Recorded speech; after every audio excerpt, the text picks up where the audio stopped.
Saudara, 40 ton bantuan alat kesehatan diberikan kepada pemerintah Indonesia untuk memerangi pandemi corona. Bantuan tiba di Bandara Soekarno-Hatta, Tangerang, Banten dan terbagi dalam 2 kali pengiriman. Bantuan diberangkatkan dari Bandara Pudong, Shanghai, Kamis kemarin dengan menggunakan pesawat Boeing dan tiba di Bandara Soekarno-Hatta Jumat pagi. 40 ton alat kesehatan ini merupakan sumbangan dari sejumlah perusahaan Tiongkok yang berinvestasi di Indonesia. Menurut rencana, prioritas bantuan akan didistribusikan ke seluruh rumah sakit rujukan corona.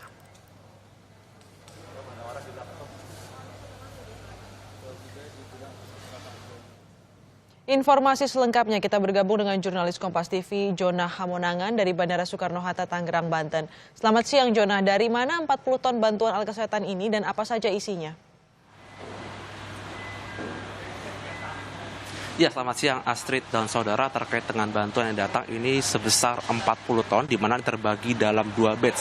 Batch pertama 20 ton yang datang tadi pagi, sedangkan batch kedua sebanyak 20 ton direncanakan akan datang di hari Sabtu. Sedangkan terkait dengan dari mana asal atau mungkin total dari bantuan ini berasal dari adanya investor Tiongkok yang mereka sendiri berinvestasi di Indonesia. Total ada 11 investor, di mana saja mereka menyumbang atau bisa katakan ini merupakan inisiatif dari tiap perusahaan, di mana mereka melihat adanya kebutuhan dari alkes atau alat kesehatan yang sangat dibutuhkan saat ini Indonesia, baik dari APD, alat perlengkapan diri, masker N95, masker bedah, dan juga beberapa perlengkapan yang dibutuhkan khususnya dalam hal penanganan medis. Terkait dengan adanya pemberian bantuan ini hari ini merupakan hari di mana ada pemberian secara simbolis, di mana dihadiri tidak hanya dari Kemenko Maritim, tapi juga ada dari BNPB dan juga ada perwakilan dari 11 perusahaan, khususnya dari 11 perusahaan Tiongkok. Dari bantuan yang ada, khususnya yang datang hari ini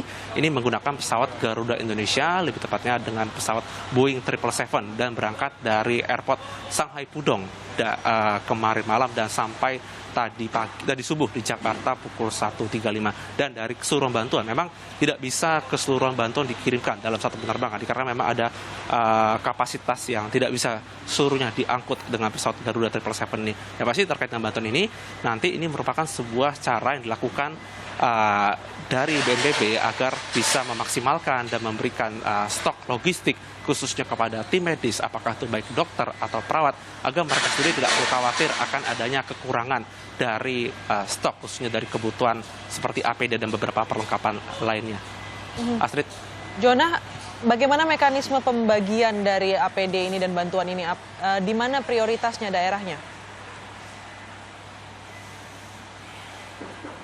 Ya, untuk pembagian sendiri ini yang pertama adalah dari BNPB ini akan melaksanakan pendistribusian. Tapi sebelum distribusikan nanti akan dikumpulkan dan nanti akan dilihat mulai dari spesifika alat dan juga dari kebutuhannya. Pasti untuk pemberian bantuan ini keseluruhan alat kesehatan dan juga dari alat penunjang medis akan didistribusikan melalui satu pintu, yaitu melalui dari Satgas, khususnya dari Satgas Penanganan Percepatan Corona yang langsung dilakukan oleh BNPB. Selain dari pendistribusian alat, baik dari tempat prioritas, baik dari rumah sakit rujukan corona, nanti juga akan diberikan ke seluruh khususnya dari fakultas kesehatan yang ada, di mana saja ini dalam rangka untuk memberikan ruang atau mungkin memberikan fasilitas agar mereka sendiri bisa membantu khususnya dalam rangka mempercepat dari penanganan corona. Yang pasti untuk penyerahan alat sendiri dari BNPB sendiri mereka tidak langsung mendistribusikan, jadi akan dikumpulkan di satu titik khususnya di Halim, di depo milik BNPB. Nah, nanti akan dicek baik dari ketersediaan baik dari masker N95, dari APD dan juga beberapa perlengkapannya, nanti akan dihitung mulai dari kebutuhan dari alat dan akan didistribusikan secepat mungkin agar penanganan dari virus corona ini bisa dilakukan sebaik mungkin. Astrid. Terima kasih Jonah Hamonangan melaporkan langsung dari Bandara Soekarno-Hatta.